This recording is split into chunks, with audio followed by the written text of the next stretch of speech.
All right, we got Jenna and Stuart, the Reklaws, with us. Third time in a year, official friends of the radio station at this point, I think. Right? That's right. We are the bestest of friends. Perfect. So it's been a busy week for you. I'm sure you guys have been swamped with media attention after your America's Got Talent appearance. First of all, how does something like that come about, right? I mean, you guys are always so busy as it is, whether it's writing, recording, performing. How do you find time to go down and audition for that? Yeah, it was pretty crazy that it kind of all came about with Drake Milligan, who we put out Honky Tonkin' about. He did America's Got Talent, and we did the CCMAs, we hosted it, and we performed it. And some producers had seen that and reached out to us and asked if we would come and audition. So Oh, wow. they do a lot of different ways in terms of finding talent They for have that. scouting, they have just actual like submissions, and they have like all sorts of different ways of scouting people. But yeah, around of the 60,000 or 70,000 people that auditioned, we got chosen as the top 200. So that was Wow, cool. that's crazy. But they had originally reached out to you first. That must have just been, a great feeling just to start off the whole thing with. Yeah, for sure. There was a lot of feelings of like, do we want to do this? We have an amazing career going on, and do we want to put ourselves on the line to be judged by Simon Cowell was crazy. But we had to say yes. We're yes people, and our path has not been straight. It's always veered left and right. And I think anyone in our shoes would have done it because that opportunity doesn't come up every day. So Well, it's yeah, great. especially to get in front of, not just the people that are watching it on TV, but Simon Cowell. I mean, he's got a little pull in the music world, I think, right? So just a little. Yeah. Some bands, like small little bands like Spice Girls, One Direction, Yeah, just kind of just flash and pan. uh-huh. Exactly, exactly. So when you get there, what's the atmosphere like? Like, I'm sure there's a lot of people in that building and so many people auditioning and just chaos. How do you find time to, get in the right headspace for that? Yeah, it's chaos. Like it is the production level of that show is, I mean, it's one of the biggest shows in the entire world, the biggest stage in the world. Like the amount of people that you're in front of and talking to and meeting is pretty crazy. So yeah, it was definitely nerve-wracking walking in there, and as much as we've done and as much as we might be known in Canada, when we showed up there, everyone was like, "Oh, these are people are new," and so we Right. had to kind of introduce ourselves as new talent, and that is humbling, but also like a cool opportunity. So when you get the call that, hey, they want you to audition, was it because they heard that song specifically and they wanted you to play that song, or did you get to choose whatever you wanted? I think they were impressed by the performance on the CCMAs with Drake because they just keep up with Drake. Anybody that's come as far as he did in their competition, they do for many years, just keep up. And they saw us hosting right after we played that song at the beginning of the show, and then they watched the rest of the episode. And they were like, "This is something we would love to have." Like, and like, I think every few episodes they want to have an established act that's like sees what happens with it and whether the judge is actually thinking like this level of act is good enough. And so it was, like Jenna said, it's very much almost going back to the start and just having to be just show our talents and show what we are made of. We were That's all we between could do because we had no clout, we had no Yeah, we were between anything. two different songs, which was kind of crazy. We performed both the rehearsal, and the executive producers were like, both sound amazing. You guys need to decide which song you're gonna do. And people don't talk about felt like the one. We've been through a lot, and it was like an opportunity to kind of tell our story and give that song a bigger stage. Well, I think it was the perfect song to sing. It showcased both of you beautifully, and I think the build in the song too, before the rest of the band kicks in, it's a good build throughout the song, which I think it shows the songwriting of it as well, as opposed to just the vocal performance. I think all of that probably goes into a performance like that, right? Yeah, for sure. And like we were with our vocal coach for a whole week leading up to that. We didn't think we needed to rehearse or anything. We're like, we got this. Everybody relax. Yes. And then our vocal coach called us. She works for The Voice, and she was like, "Hey, I need to point this out. This is terrifying. Once you're there, It's about to happen. Yeah. there's like you need to be so prepared because your brain kind of shuts off. So your vocals need to be like perfect. So you need to be almost annoyed with the song that by the time you're performing it, it's like all just happening. Muscle memory. And some of the notes, like the big notes, were like, I was like, this is too much. Like we're trying too hard to try and like, oh, listen to me sing. But she was like, this is TV. You gotta get there. You have to have those moments. You condense the song down to 2 minutes, and you gotta get there and make people listen through that. So we're glad we put in the effort to get those rehearsals in, because I can't even imagine showing up without it. Yeah. So speaking of that, you had to condense the song. So how do you go about figuring out what you're going to have to remove out of a song like that? Because obviously the song has an incredible importance to you on a personal level. Obviously, that's why you wrote it in the first place. And it has we'll talk about this in a minute, but it's had such an impact, I think, already on people that have heard it.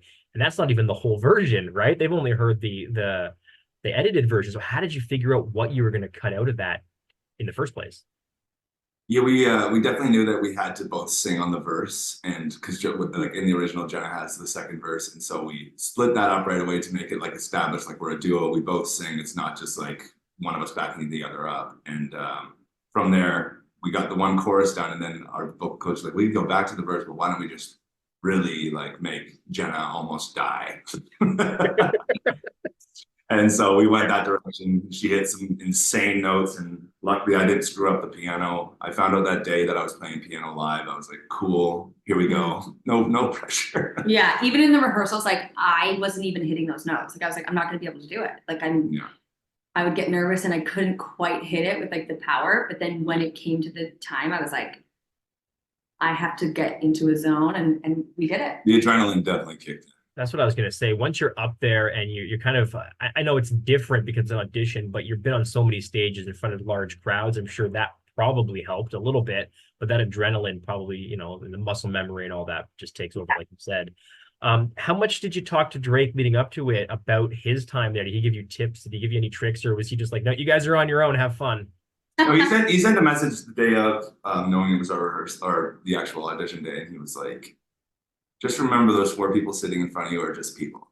Mm-hmm. They're just talent finders, sure, they're famous in a lot of people's eyes, but they are still just people, and you're just showing your raw self to them. And I have no doubt that they'll see that. And they did. He was right. It was the perfect thing he could have said. It calmed us down for sure. Mm-hmm. So for anybody that hasn't seen it yet, although I don't know how, I've got it pulled up here. It's almost at 1 million views. It's just shy of 900,000 views in 2 days on the America's Got Talent YouTube channel, which is crazy. That's so many views. But for anybody that has been under a rock the last couple of days and hasn't seen it yet, tell us a little bit about the song itself, where it came from, the background story. I don't want to say anything and mess up what the meaning is. I want to let you guys describe it. No, yeah, we wrote this song about 2 years ago, and we did release it. It was written about our mom. We lost our mom just over 2 years ago to mental health, and it was one of the scariest things we've ever gone through. It was so sad, and it kind of turned into, we just started writing more about it because we were going through it. It was definitely a challenge for us. Yeah, songwriting for sure at that time, and this song came out of that, and we knew it was special, but at the time we wrote it, we were like, it's so ironic because the song is called People Don't Talk About, and we wrote it and we were like, we don't want to talk about what this song's called. Well, that's exactly what the song's saying, right? Is how it's not easy to talk about those kind of things, right? So even though you're telling people to talk about it internally, you hear that all the time, that people are still nervous. What are people going to think? How are people going to react? You don't want people to be saying things that are pitying or whatever. You worry about that sometimes when you kind of shouldn't worry about that because it's better, in the end, right? Exactly. Yeah. And I think we had the opportunity to perform it and tell our story and allow other people to feel heard. Because I know even in that room alone, for sure, there's someone dealing with the same things. Yeah. And the whole world deals with it. And like we said, if we had one opportunity to play a song, it would be that one, to honor our mom, because if anyone would want to be on that stage, it would have been her. She wanted to be famous, and boy, her dream has come true. So when someone pointed it out to me that song, because when we first wrote it, I was like, I just have a feeling that this song has more than just being a song on one of our records, and just hoping that it hits the right people. Like, it had a good little life when it first came out, but I was like, it just didn't do what I was hoping it would. Yeah. And then this whole situation came about, and we were discussing songs, and now that it's done and everything, last night we were at a party with our team, and they were like, one of them was like, I hope you realize this is the reason why we put that song out and why we didn't push it and make it a single or do anything with it, because this was the time for that song. I was like, it was the platform the song needed, right? It's just, everything happens for a reason. It was just crazy I realized that last night. I was just like, wow, it's actually doing the life and like the exposure and hopefully saving or helping people around the world. I think it will. I mean, just the reactions, if you go through the comments section on that YouTube video, the amount of love that the song itself is getting is incredible. So I think it was the right choice. What was the other song, by the way, that you were debating? There was two of them. What was the other one? AGT loved Long Live the Night. Okay. I mean, nothing wrong with that song at all, right? That would have been a great one too. Yeah, and like our next round will be interesting because I mean, we want to introduce to AGT the Reklaws, like the fun stuff. Like the actual Reklaws. Yeah. I mean, that's what life is. Life will throw you through lows and highs, and we want to show them that high part of us that's like the party, that if they are going to come to a Reklaws show, this is what they're going to get. Yeah. Yes, we've been through some crazy traumatizing things, but so has everyone in their life, and everyone's going to be, but you need to remember to have a good time. And that's what we want to do the next time. Is the next round the live shows, or is there still one more taped show? It'll be live. So the world's voting for us.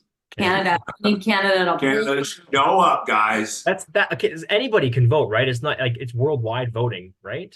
Yeah, it's the biggest show on earth for that reason. It's very cool. That's crazy. So how long did you have to sit with the knowledge that you made it through? Like, when did you actually audition compared to when it aired this week? We found out last Tuesday it was going on television. Mm-hmm. Oh, wow. So it was like a 6-day heads up. Yeah, like wow. we did the audition, and then they were like, just want to let you guys know, even though you might have yeses, 4 yeses, this doesn't confirm that you're getting through yet. Because they still take top 200, and then they'll cut it down to like 100 just because they can only take that many people. And at the end of the day, it's a television show. It has to be entertaining, so they can't promise everyone their 8 minutes slots. Sure. We didn't know. We really didn't know until last week. We had a feeling. We were like, I just feel like it went really well. I would have hoped that they air it, but I think all three of the 4 judges were standing, and the crowd was standing, so that probably helps a little bit when you get a standing ovation especially from Simon, right? Yeah, that was crazy to watch him stand up. I was like, my younger self is like, what is happening right now? Because we used to sit in our basement and watch American Idol every single week, and to be in front of him was pretty crazy. That's insane. Well, I wish you all the best in the next round. So when did you record the audition? It was in March. Yeah. Okay. Oh, so it's still a long time to sit with that fact that Simon Cowell loved your song. Yeah, it's pretty crazy. Yeah. Wow. So when do you get on the live shows? Has that been given to you yet, or are you kind of just a wait and see at this point? It's looking like August, somewhere in the middle of August. We'll have to fly down for a few days and do rehearsal and then the actual show. Yeah. So we'll see. Is it going to interfere with any festival dates or anything you got going on so far? Do you know? Not as of now. Yeah. I don't think it will. Our Canadian shows that's where we thrive. So we're putting that first, and then we'll make America's Got Talent work through all that. They're being very lenient and working with us. So Oh, that's great. Perfect. Well, the song is fantastic. I know we've been sent the full version of this song, so we'll give it a few spins over the next week or so here for sure. And good luck. Your audition was fantastic. Like I said, you'll probably break that 1 million views, I would imagine, over the weekend, if not before then. So congratulations again, and good luck going forward on it.